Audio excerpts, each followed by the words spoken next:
Gen Z's to Exam Express. I hope so business studies की पहले 2 chapter की video काफ़ी हेल्पफुल रही होगी. So today I am here with accountancy previous year questions. तो आज हम बहुत बेसिक उससे स्टार्ट करेंगे. That is our chapter 1 accounting for partnership firm. इसमें हमें मेनली बताया हुआ है नेचर पार्टनरशिप फर्म का. Then it talks about the capital account, current account, accounts वगैरह के बारे में. So again that's it is a very interesting chapter. इसमें मेन जो टॉपिक्स जो कंफ्यूजिंग रहते हैं वो होता है ड्राइंग्स का टॉपिक एंड ऑल. तो let's start. Moving on to question number 1. So the question 1 states match list 1. Okay हमें मैच करना है सैलरी टू पार्टनर और ये सब कहाँ जाता है. तो देखो ये ऐसे वाले क्वेश्चंस करने का ना जो सबसे बेस्ट वे होता है उसमें होता है कि एक चीज़ देख लो जो आपको पक्का पता है कि किस साइड पे शो होगी. अब देखो इसमें 4 है ऑप्शन हैं, ठीक है. तो उसमें हम सबसे पहले देखते हैं, हम सैलरी टू पार्टनर से ही स्टार्ट करते हैं. अगर एकदम से माइंड में ना आए ना तो बना के देख लो. हम पार्टनर का करंट अकाउंट बना के देख लेते हैं, ठीक है. ये डेबिट साइड, ये क्रेडिट साइड. अब देखो जो सैलरी हम देंगे पार्टनर को वो हम देते हैं इधर बाय पार्टनर सैलरी, यहाँ पे अमाउंट, ठीक है. अब हमें पता लग गया कि ये आता है पार्टनर के क्रेडिट साइड में. तो वी आर श्योर कि जो ए है ना उसका आंसर तो फोर्थ ऑप्शन है ये वाला, ठीक. अब बाकी दोबारा इस पे लिस्ट पे आओ. देखो यहाँ पे सिर्फ एक ही ऑप्शन है जहाँ पे ए के सामने फोर्थ ऑप्शन है ये वाला. बट फिर भी ज़रूरी नहीं है कि हर बार ऐसा हो सकता है. इसमें भी ए के सामने फोर्थ ऑप्शन दे देते हैं. तो बाकी चेक कर लेते हैं एक बार. Interest on partners loan. तो जो हम देते हैं ना इंटरेस्ट वो हम जनरली देते हैं प्रॉफिट. ये देखो ये जो प्रॉफिट एंड लॉस अकाउंट है, P&L अकाउंट है, उसके हम देते हैं डेबिट साइड पे इधर. All right. तो अब यहाँ पे देखो सही दे रखा है इंटरेस्ट ऑन पार्टनर्स लोन, ये होना चाहिए. और यहाँ पे भी वही है देखो बी का. तो इसका करेक्ट ऑप्शन हुआ सी. तो एक अगर हमें फॉर श्योर पता है तो उसके बाद हम बाकी ऑप्शन को एलिमिनेट करके आंसर निकाल सकते हैं. Moving to question number 2. Mr. Kunal withdrew 10,000 per month at the end of each month from a firm for his personal use during a year. What will be the interest on drawings charged if the interest rate is 8% per annum? ठीक. अब देखो सबसे पहले देखो 10,000 है per month, ठीक है. तो सबसे पहला काम तो 10,000 इंटू 12 करना है विच इज़ 1,20,000, ठीक. अब इन्होंने दे रखा है 8%, 1,20,000 पे 8%. अब यहाँ पे है eight the end of each month. देखो जहाँ पे भी हमें एंड ऑफ ईच मंथ दे रखा हो ना हमें 5.5 डिवाइड बाई 12 से मल्टीप्लाई करना है. बट यहीं पे अगर हमें ये बिगनिंग में दे रखा होता बिगनिंग में at the beginning of each month तो हम करते हैं 6.5 बाई 12 से मल्टीप्लाई, ठीक. अब यहाँ पे हमें एंड दे रखा है तो हम 5.5 से करेंगे 5.5 बाई 12, ठीक. अब इसको अगर हम सॉल्व करें तो जो हमारा आंसर आएगा, वेट, 12 से 12 हमने कैंसिल कर दिया, ठीक. देन ये 0 से 0 कटे और इसको मल्टीप्लाई करा तो आया हमारा 4,400, ठीक. बहुत सिंपल सा था. बस हमें ये याद रखना है कि अगर एक पूरा साल है लाइक अ कंप्लीट ईयर, उसमें बिगनिंग में हम 6.5 बाई 12 से करते हैं, एंड में 5.5 बाई 12 से करते हैं, ठीक. और इसको निकालने का फॉर्मूला होता है time left after first drawing plus time left after last drawing divided by 2. All right. Moving to our next question, question number 3. In which of the following case claim is valid if partnership agreement is silent? Okay, अब हमें बताना है कि हमारे जो partnership agreement है वो तो साइलेंट है. तो इनमें से इन चारों ऑप्शन में से कौन सी चीज कर सकते हैं. Sanjay is an active partner and wants a salary of 1 lakh per year. देखो वो एक एक्टिव पार्टनर है एंड उसे सैलरी चाहिए बट कहीं पार्टनरशिप अग्रीमेंट पे नहीं लिखा हुआ तो दिस इज नॉट वैलिड, वो उसे क्लेम नहीं कर सकता है. Monica had advance a loan to the firm and claims interest rate at the rate 6%. देखो जब भी पार्टनरशिप अग्रीमेंट साइलेंट हो या कुछ ऐसा ना हो ना तो जो पार्टनर ने जो लोन दिया होता है उसका इंटरेस्ट रेट 6% ही लगता है. और अदरवाइज केसेस में भी लोन इसका जो इंटरेस्ट रेट है वो 6% ही होता है. और यहाँ पे तो वैसे भी बीट साइलेंट है तो ये भी क्लेम नहीं हो सकता. Sanjay and Monica contributed 2 lakh and 5 lakh as capital and Monica wants equal share. ठीक है भाई, ये बात जनरली वैलिड है कि संजय ने दिए 2 लाख, मोनिका ने दिया 5 लाख। सी मोनिका ज़्यादा शेयर कंट्रीब्यूट कर रही है, तो मोनिका चाहती है कि जो फर्म के प्रॉफिट और लॉस हो वो इक्वल रेशियो में हो। तो this claim is genuinely valid, c option correct है। और एक बार फिर भी डीप पढ़ लेते हैं। Monica wants interest on capital to be contributed at the rate 10%। ये भी वही है, जब तक डिसाइडेड नहीं है, रिटर्न में नहीं है, तो otherwise 6%, otherwise it should be stated in the agreement. अब यहाँ पे अग्रीमेंट ही कैंसिल है। तो और एक और पॉइंट रिमेंबर, जहाँ पे अग्रीमेंट नहीं होता वहाँ पे पार्टनर्स का रेशियो 1:1 ही होता है। ठीक, otherwise until and unless stated. All right. Now fourth, Kavita and Lalita are partners sharing profits in the ratio 2:1. They decided to admit Mohan for 1/4 share and guaranteed an amount of 25,000. Both undertake to meet the liability arising due to guaranteed amount to Mohan. Okay, profit हुआ 76,000 का for the year. और जो deficiency है वो born कर रहा है कौन? अलोन कविता। ओके, तो अब ये क्वेश्चन है हमारा, तो ये अब हमारा जो क्वेश्चन है वो है डेफिशिएंसी का, कि जब डेफिशिएंसी आई तो कौन सा पार्टनर दे रहा है। देखो, सबसे पहले तो प्रॉफिट डिस्ट्रीब्यूट करेंगे। अब हमें डेफिशिएंसी और जो प्रॉफिट है वो निकालना है सिर्फ न्यू पार्टनर का, मोहन का। तो हम उसका शेयर ऑफ प्रॉफिट निकालते हैं। वो कैसे निकलेगा? 76,000 इंटू जितने प्रॉफिट के शेयर के लिए, जितने पार्ट के लिए वो आया, 1/4 के लिए आया, इसको कैलकुलेट करोगे तो यू विल गेट 19,000। ठीक, उसको मिलने चाहिए थे 25,000, बट मिले सिर्फ 19,000। ठीक है, तो कितना बचा? 25,000 मिलने चाहिए थे, मिले 19,000, बचा 6,000। ठीक, तो अब वो जो 6,000 है ना, वो उसकी डेफिशिएंसी है जो पार्टनर देगा कविता। यहाँ पे क्योंकि स्टेट करा हुआ है कि जो डेफिशिएंसी है वो अकेले कविता देगी, तो अब ये जो 6,000 है वो कैसे देगी? अपने प्रॉफिट शेयरिंग रेशियो में। कविता का शेयर है इसमें 2, देखो 2:1 तो इनका रेशियो था, उसमें से कविता का हो गया 2/3। All right, 2,000। तो the option, correct option is 4,000। ठीक, क्योंकि यहाँ पे डेफिशिएंसी आ रही थी, जो पैसे उसको गारंटीड देने थे उतने नहीं हो पा रहे थे। 76,000 साल का प्रॉफिट हुआ, जिसमें से मोहन का शेयर हुआ 19,000। कविता और ललिता ने कहा था कि वो उसको गारंटीड प्रॉफिट देंगे 25,000 का, जबकि हुआ सिर्फ 19,000 का उसके लिए। तो बचे हुए 6,000 बाकी के पार्टनर्स देंगे, बट यहाँ पे स्पेसिफाइड है कि जो डेफिशिएंसी है वो सिर्फ कविता देगी, इसलिए कविता ही अपने profit. Oh wait, I guess okay, इन्होंने सिर्फ पूछी है यहाँ पे, सॉरी आई मिस्टूक। यहाँ पे उन्होंने सिर्फ पूछी है कविता की कितनी है, तो इट वुड बी उसके शेयर से मल्टीप्लाई करके।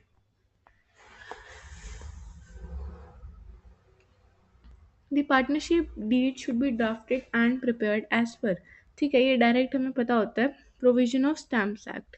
देखो, बहुत सारे बच्चे ना इस क्वेश्चन में मिस्टेक क्या कर देते हैं, उनको लगता है कि जो पार्टनरशिप डीड है ना वो पार्टनरशिप एक्ट के उसमें ड्राफ्ट करी जाती है, but this option is totally wrong. हम पार्टनरशिप डीड को provision of stamps act, partnership deed को हम स्टैम्प्स एक्ट के बेसिस पर ड्राफ्ट करते हैं। ऑल राइट, मतलब नाम से थोड़ा लगता है कि पार्टनरशिप एक्ट की उससे ही हम पार्टनरशिप डीड को ड्राफ्ट करते हैं, but that is wrong. Provision of the stamps act के उससे बेसिस पर बनती है वो।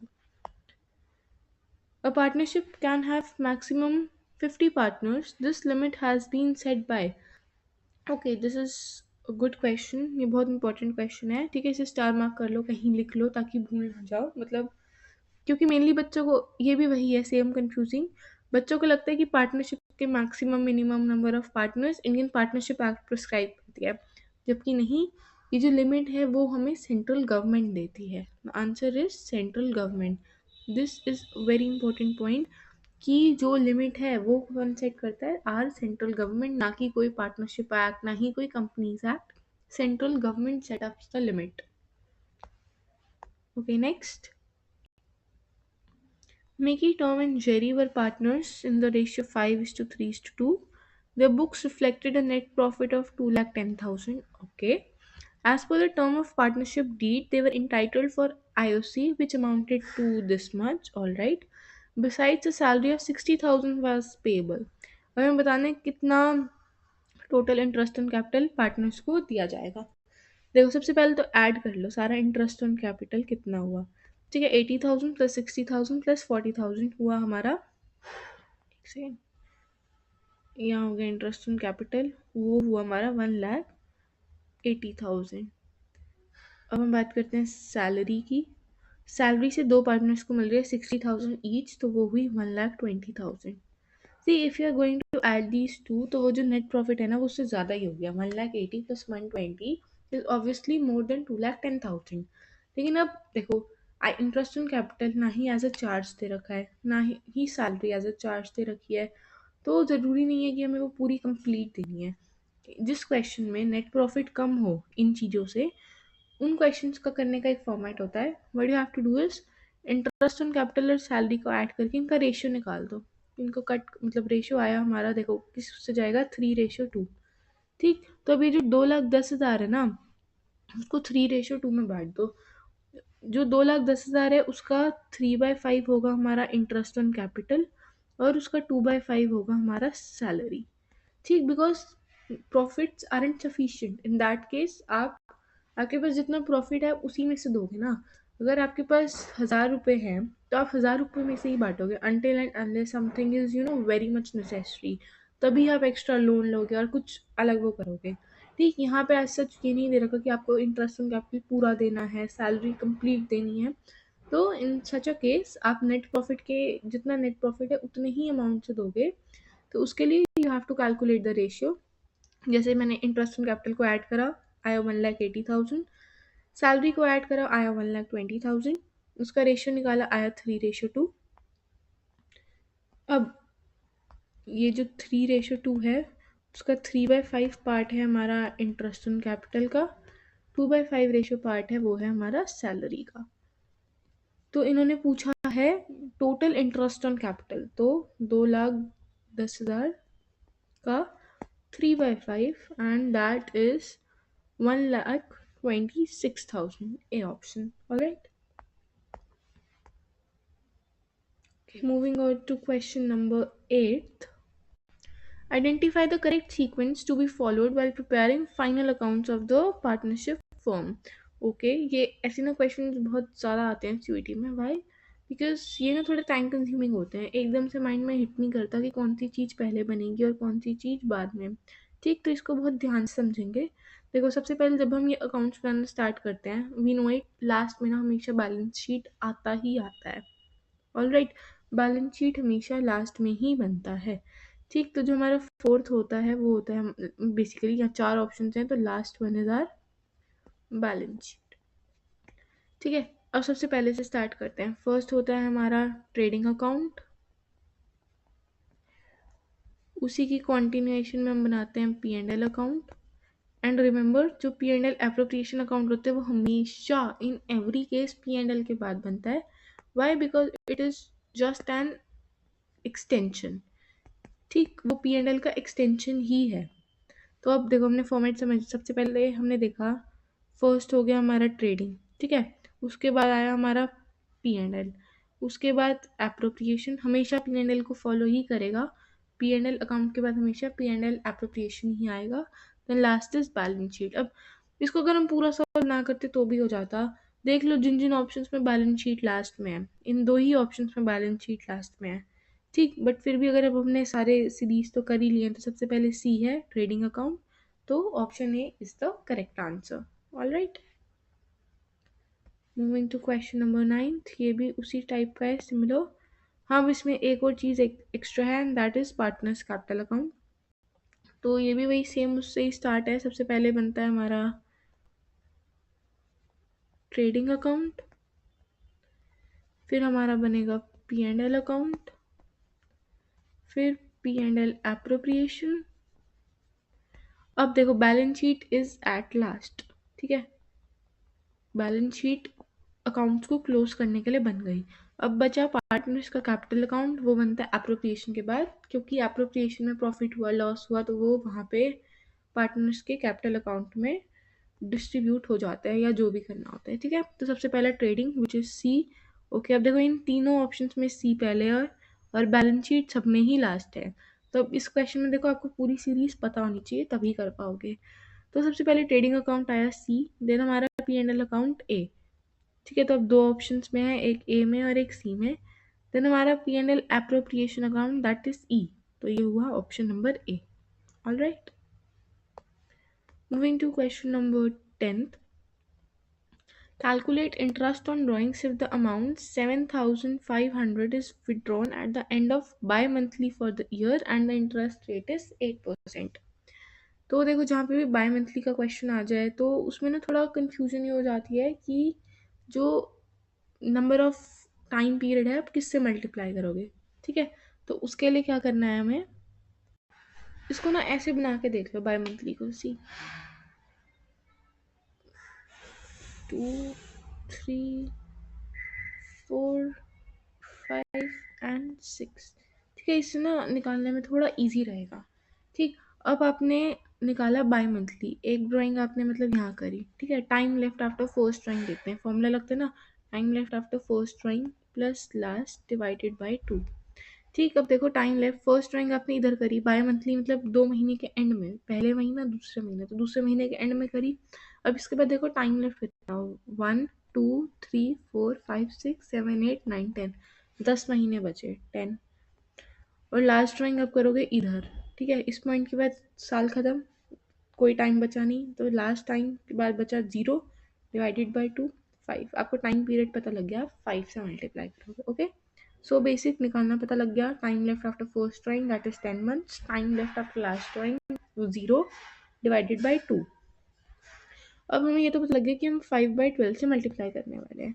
अब अमाउंट निकालेंगे, 7,500 बाय मंथली है, इसको 12 से मल्टीप्लाई नहीं करना, रिमेंबर हमें इसे 6 से मल्टीप्लाई करना है बाय मंथली बिकॉज। ओके, तो ये हुआ 45,000। अब इसको कैलकुलेट करते हैं, 45,000 का 8% फॉर 5/12 ऑफ टाइम पीरियड, इसको सॉल्व करोगे तो you will get 1,500। Alright, next, in the absence of partnership deed, the allowable interest on partners loan account will be। तो अब जहाँ पे पार्टनरशिप डीड नहीं है तो इंटरेस्ट रेट कितना लगता है, it is always 6% per annum. तो अब देखो यहाँ पे ए में भी 6% सिंपल इंटरेस्ट है, बी में भी 6% सिंपल इंटरेस्ट है, बट द डिफरेंस इज यहाँ पे पर एनम दे रखा है, पर एनम मीन्स पूरे साल के लिए। So the correct option will be B. अगर आप ए मार्क कर रहे हैं तो that is totally wrong, because हम यहाँ पे पर एनम ही लिख रहे हैं, we are talking about the complete year, 6% simple interest per annum. Next, interest on capital will be paid to the partners if provided for in the partnership deed but only out of। देखो interest on capital है until and unless it is not given as a charge। देखो अगर उसे हम as a charge कहते हैं तो it is compulsory to give interest on capital, जितना है उतना, लाइक कंप्लीट, चाहे आपके पास लॉस हो रहा हो चाहे कुछ, आपको पूरा देना पड़ता है। बट अगर ऐसा कुछ नहीं लिखा हुआ तो इन दैट केस आपको आउट ऑफ प्रॉफिट्स देने हैं, जितना आप प्रॉफिट में से दे पाओ। Alright, next, a partner introduced additional capital of 30,000 and advanced a loan of 40,000 to the firm at the beginning of year. Partner will receive year's interest as। अब देखो जो पार्टनर को इंटरेस्ट मिलेगा ना वो सिर्फ उसके लोन पे मिलेगा, ना कि एडिशनल कैपिटल पे। एडिशनल कैपिटल पे ना कोई इंटरेस्ट नहीं मिलता, वो सिर्फ लोन पे मिलता है। ये पहले वाली ये लाइन तो ना सिर्फ कंफ्यूज करने को दी हुई है, जो इंटरेस्ट है उसे सिर्फ अपने लोन पे मिलेगा और वो भी 6%। तो दैट इज 40,000 का 6% एंड दैट इज 2,400। तो option is B 2,400। Got it, moving on to next. If the net profit of firm is 49,500, manager is entitled to a commission of 10% on profits before charging his commission, तो manager's commission will be। अब हमें बतानी है manager की commission. देखो 49,500 complete profit है, तो ऐसे में जहाँ पे भी हमें बिफोर चार्जिंग दे रखा हो ना वहाँ पे हमें करना है सिंपल परसेंटेज अपॉन 100। ऑलराइट, तो इधर हुआ 49,500 का 10%, दैट इज 4,950। ठीक, बट यहीं पे अगर हमें ये दे रखा ना ऑन आफ्टर चार्जिंग, तो ऐसे केस में हम क्या करते हैं, जो भी यहाँ पे नेट प्रॉफिट हुआ into percentage upon 100 plus percentage. ठीक है, यहाँ पे हमें आफ्टर चार्जिंग का केस नहीं है, यहाँ पे सिर्फ बिफोर चार्जिंग है। तो ऐसे में हम ये प्लस वाला ये केस हटा देंगे, सिर्फ percentage upon 100। Alright, moving to next question number 15, which of the following statement is true. अब इन सारी स्टेटमेंट्स में से बताने ट्रू कौन सी है। Fix capital account will always have a credit balance. Yes, ये हमें पता है कि जो फिक्स कैपिटल अकाउंट है उसका हमेशा क्रेडिट बैलेंस होता है। Current account can have a positive और नेगेटिव बैलेंस। अगैन ये भी सही है, उनका डेबिट साइड या क्रेडिट साइड दोनों साइड हो सकता है। Fluctuating capital account can have a positive और नेगेटिव बैलेंस। अगैन ये भी सही है, ये भी दोनों साइड हो सकता है। तो इसका करेक्ट आंसर हुआ all of the above. Okay, moving to next question. X and Y are partners in the ratio 3:2. Their capitals are 2 lakh and 1 lakh respectively. Interest on capital 8%. Firm incurred a loss for 60,000. तो interest on capital will be, देखो यहाँ पे कहीं नहीं दे रखा कि interest on capital एक charge है, तो हम इसे जस्ट एज एप्रोप्रिएशन ट्रीट करेंगे, और जहाँ पे लॉस है इन दैट केस एप्रोप्रिएशन में वो देना ज़रूरी नहीं है, तो no interest will be allowed. हाँ, अगर यही दे रखा होता कि वो चार्ज्ड है तो हमें उसमें से देना पड़ता 60,000 में से। Alright, next, Asha and Vipasha are equal partners with fixed capital of 5 lakh and 2 lakh respectively. After closing the accounts for the year, it was discovered that IOC was provided 6% instead of 5%. तो adjusting entry बतानी है। देखो, interest in capital, हाँ interest in, wait सी जो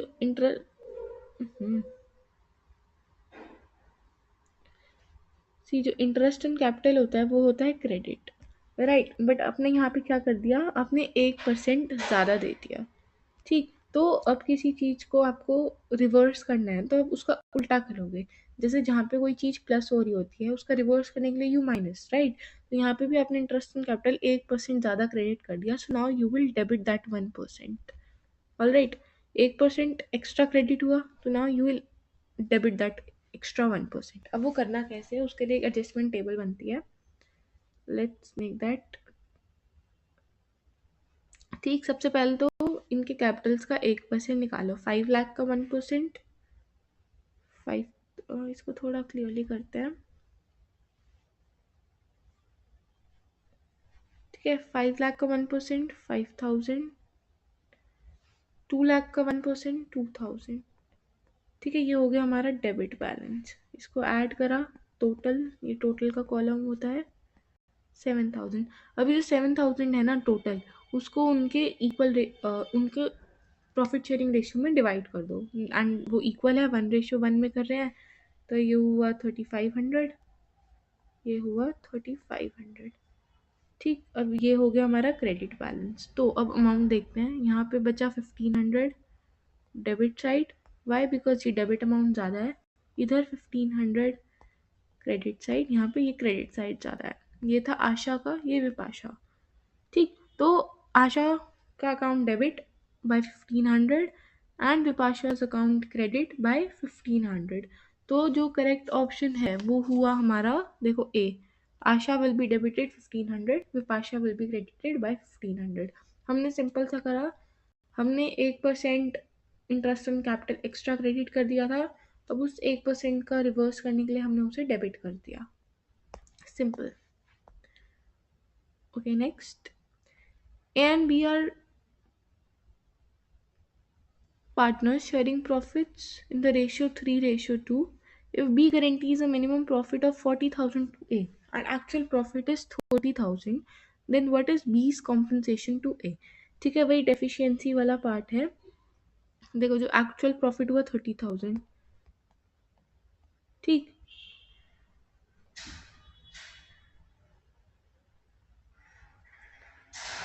तो जो B है उसमें से चलो हम ए का शेयर निकालते हैं सबसे पहले। अरे वेट, हमें ये भी क्यों ही निकालना, दो ही तो पार्टनर्स हैं। एक्चुअल प्रॉफिट हुआ 30,000, ठीक, तो वो कंप्लीट उसका ए का हो गया, और जो बी है उसे वो 10,000 और दे देगा, तो बीस compensation is 10,000। This one is a tricky one. All right, next 19, in absence of partnership deed interest on drawing is, जहाँ पे पार्टनरशिप डीड नहीं है, बेसिकली साइलेंट और समथिंग, तो इंटरेस्ट ऑन ड्राइंग आईओडी का क्या करेंगे, 6% देंगे या क्या, तो in that case it is not allowed at all, all right, हम देंगे ही नहीं। Next 20th, goodwill is to be adjusted in partner's capital, which method will lead to change in monetary capital balances। अब goodwill को adjust करना है तो which method से होगा चेंज, तो that is premium for goodwill. ठीक है, जहाँ पे भी हमें गुडविल एडजस्ट करनी होती है तो we go with premium for goodwill. Alright, next 21st, if partners maintain fixed capital account, which item is recorded in the current account? Okay, अगर पार्टनर्स अपना फिक्स, देखो दो टाइप होता है, एक फिक्स कैपिटल एक फ्लक्चुएटिंग, जहाँ पे फिक्स कैपिटल होता है वहाँ नॉर्मल के साथ साथ करंट अकाउंट भी बनता है, तो in that case current account में क्या जाएगा, additional capital introduce, no, share of profit या क्लोजिंग कैपिटल बैलेंस ये भी नहीं, कैपिटल विड्रॉन परमानेंटली ये भी नहीं, सिर्फ शेयर ऑफ प्रॉफिट जाएगा करंट अकाउंट में, बाकी सारी चीज़ें उसी कैपिटल अकाउंट में ही रहेंगी। Moving to question number 22, goodwill is adjusted through partners capital account, which account is not affected. देखो जहाँ पे भी हम गुडविल एडजस्ट कर रहे हैं ना, तो वहाँ पे कैश अकाउंट का कोई काम नहीं होता।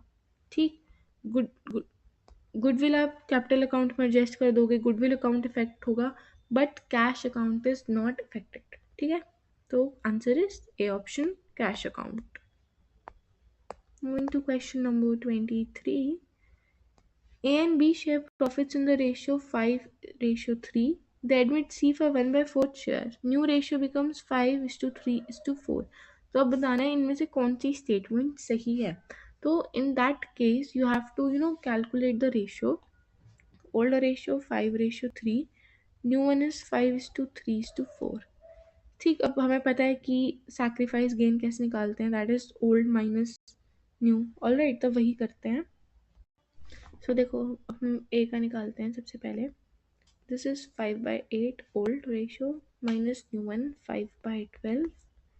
इसका सॉल्व करा तो यहाँ 24, 15/-10, 5/24 हो गया हमारा ए का।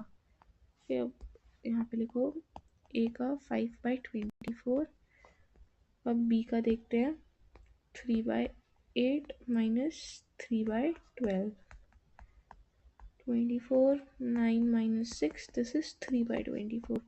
देखो कौन सा ज़्यादा सैक्रिफाइस कर रहे हैं, ए सैक्रिफाइसिंग मोर, तो option A is correct. Alright, देखो इजी क्वेश्चन है, बस भैया एक हल्का सा ट्विस्ट आ जाता है ना तो बच्चे कर नहीं पाते। You just have to focus, read the question carefully, so you will be able to solve. Next, a partner brings 50,000 as capital and 10,000 as goodwill premium. Which amount will be credited to capital account? और देखो capital account में goodwill का तो नहीं आएगा जो वो लेके आया है, तो पार्टनर तो सिर्फ 50,000 लेके आ रहा है, तो 50,000 ही कैपिटल अकाउंट में जाएगा। 10,000 goodwill for premium capital account में, मतलब न्यू पार्टनर के कैपिटल अकाउंट पे इफेक्ट नहीं करेगा।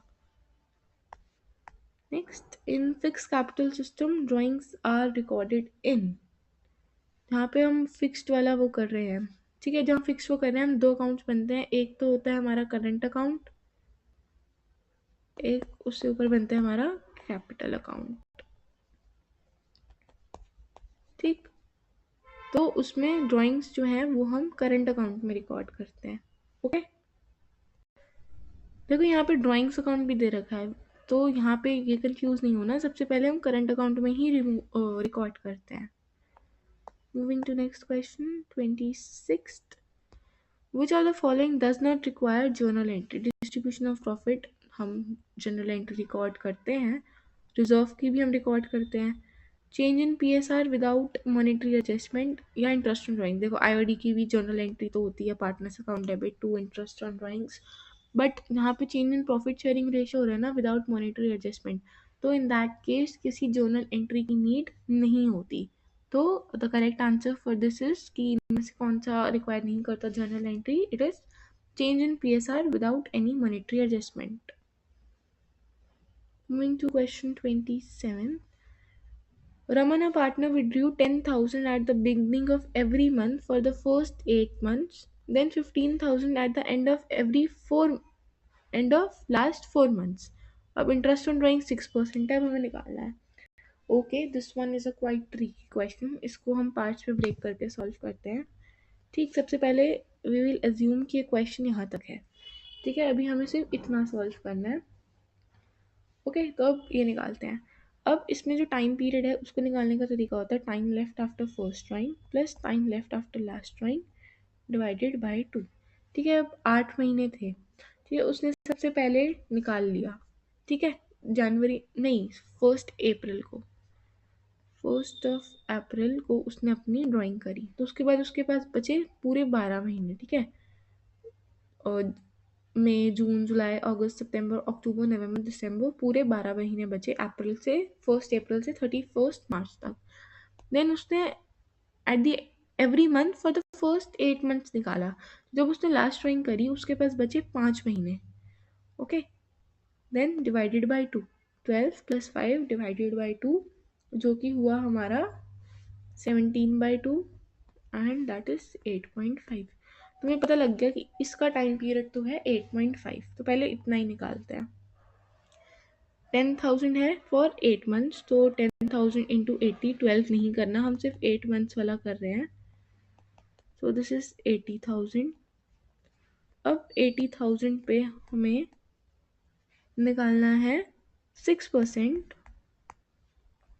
फॉर 8.5. ठीक, पॉइंट हट के 0 और 3 zeros कैंसिल. इसको अगर हम सॉल्व करेंगे तो वी विल गेट 3,400. ठीक है, अब हम इसका सेकेंड पार्ट सॉल्व करते हैं. Then 15,000 at the end of every month for the last 4 months. अब देखो लास्ट 4 मंथ्स कौन कौन से हुए. एक हुआ 31 दिसंबर. ठीक, एक हुआ 31 जनवरी, एक हुआ 28 फेब और एक और हुआ 31 मार्च. ठीक, अब वो निकाल रहा है at the and of every last 4 month. एक ड्राइंग उसने करी 31 दिसंबर को. ठीक, तो उसका उसके बाद टाइम पीरियड कितना बचा, 3 मंथ्स, जनवरी, फरवरी, मार्च, उसके बाद ईयर खत्म. ठीक है, तो उसने लास्ट 31 दिसंबर को निकाली 4 मंथ्स वाली पहली ड्राइंग, बचे उसके पास 3 मंथ्स. फिर उसने लास्ट 4th मंथ पे निकाली विच इज़ 31 मार्च. उसके पास कोई उसके बाद टाइम पीरियड नहीं बचा, अगला ईयर स्टार्ट हो गया. तो दिस इज 0 डिवाइडेड बाय 2, 1.5/12 से हम इसको अब मल्टीप्लाई करने वाले हैं. ठीक है, तो अब इसको भी सॉल्व कर लेते हैं. 15,000 है 4 मंथ के लिए, तो 15,000 इंटू 4 दैट इज 60,000. अब ये जो 60,000 है उसका 6% फॉर 1.5/12. ये सब कैंसिल करके हमारे पास आया 450. ठीक, पहले वाला हमारा आया था 3,400, अब वाला आया 450. तो the answer is 3,850, option number D.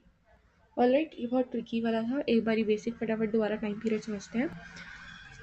पहले उसने करा 1 अप्रैल को, उसके बाद बचा उसका पूरा साल 1 अप्रैल से लेके 31 मार्च तक. Time left after first drawing 12. उसके बाद उसने 4 महीने से लास्ट के 4 महीने तो हटा दो. ठीक है, उसने करा 1 नवंबर को. ओके, लास्ट ड्राइंग पहली यहाँ तक के पार्ट की. ठीक, उसके बाद बचा पूरा नवंबर. 1 नवंबर को करा तो पूरा बचा नवंबर, दिसंबर, जनवरी, फरवरी, मार्च, बचे 5 महीने डिवाइडेड बाय 2. This is 8.5. ठीक है, तो हमें पहले उसका टाइम पीरियड पता लग गया 8.5. देन यहाँ से आगे का क्वेश्चन देखें तो उसने लास्ट 4 मंथ्स में सबसे पहली ड्राइंग करी 31 दिसंबर को, टाइम बचा 3 मंथ्स. फिर उसने करी 31 मार्च को, उसके बाद टाइम बचा 0 divided by 2 that is 1.5. Okay, and the answer is 3,850. Moving to question 28, complete the sequence. ठीक है, अब इसमें मैंने इंटरेस्ट ऑन कैपिटल जिसमें हम प्रोवाइड करते हैं उसकी कंप्लीट सीक्वेंस है, तो रीड करो.